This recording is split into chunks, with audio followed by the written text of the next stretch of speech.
Baš dobro jelo sa sastojcima koje gotovo uvijek imate kod kuće. 5 jaja, opcionalno malo vlasca ako imate, 100 grama kiselog vrhnja, malo muškatnog oraščića ako imate, prstohvat soli, 30 grama glatkog pšeničnog brašna,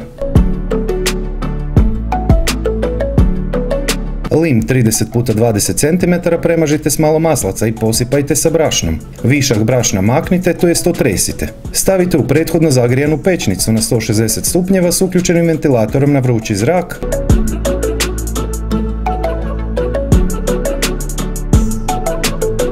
I peći 10 minuta.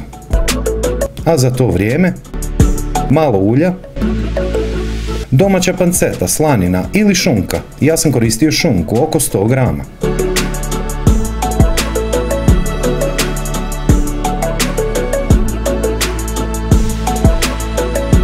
Pržite par minuta. Luk.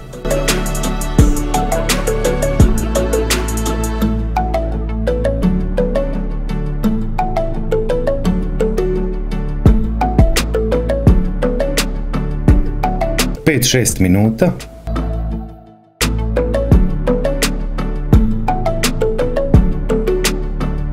Dvjesto grama šampinjona.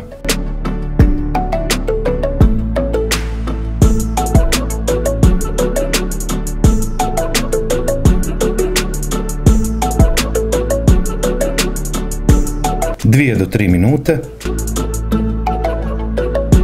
Najbolje je dodati koji kiseli krastavac, ali u nedostatku možete koristiti i ljute feferone ili slatke feferone, punjene masline i slično, ne previše. Papar. Kratko promješajte. Nakon 10 minuta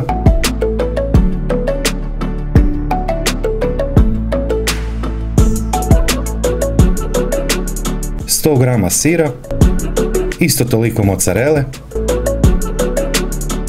Vratite natrag u pećnicu 7-8 minuta na istu temperaturu.